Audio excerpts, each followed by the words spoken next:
Hi, my name is Roy Buckingham. I am host of the podcast SassyCast, and I just wanted to record this little message with my cat PJ meowing in the background there, so please ignore him. I just wanted to say that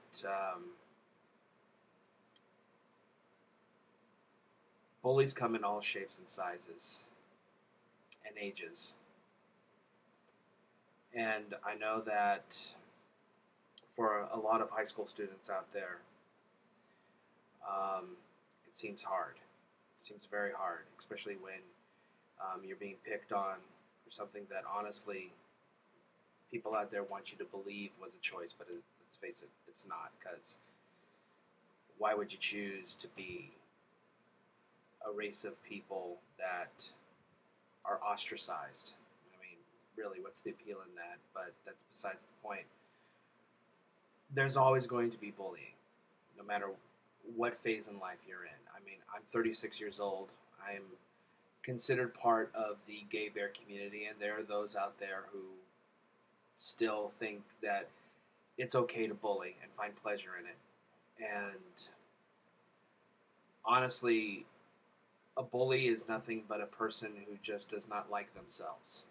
There's something about themselves that they don't like, be it their upbringing, be it their way of life, be it some sort of event that happened in their life, and the only way that they feel that they can react to it is to lash out at others and make others feel bad. It's not necessarily a personal attack on you, it's just their way of dealing with it. It's their cope mechanism. Like I said, I myself have been the victim of bullying.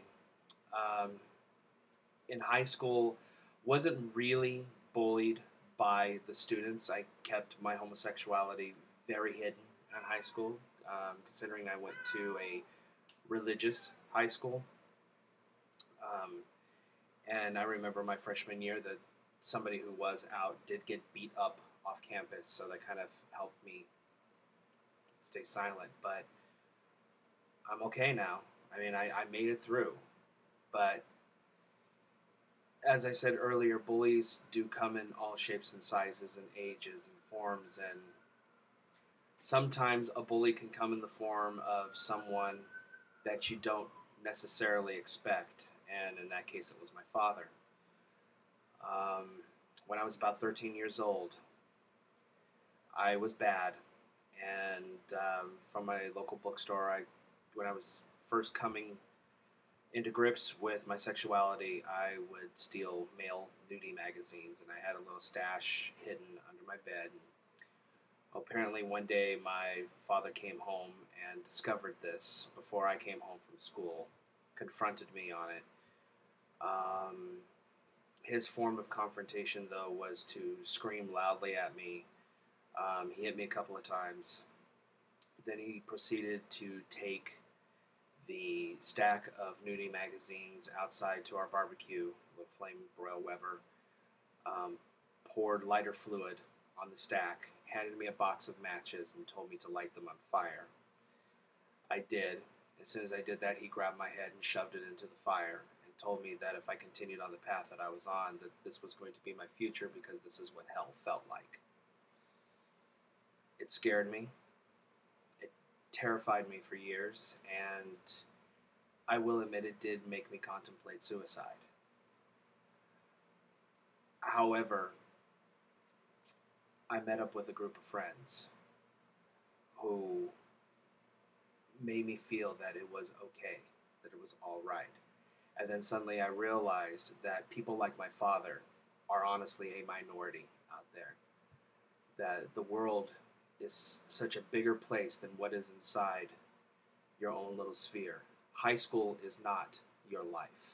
It may seem like it's your life at that time, but it is not life. There is a bigger world out there filled with more people who are not as narrow-minded, who don't fear things that they don't understand.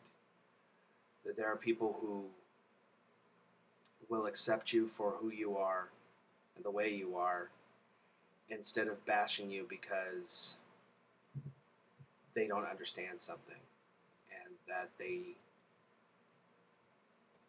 feel that the best way to deal with something that they don't understand, or to deal with something that is not agreeable with their own life, is to make fun or do violence towards the thing that they don't understand. And that does not make it right.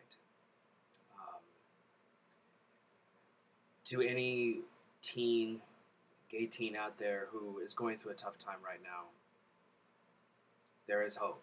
It does get better. And just know that it may seem rough right now, but it does get better. And it will get better.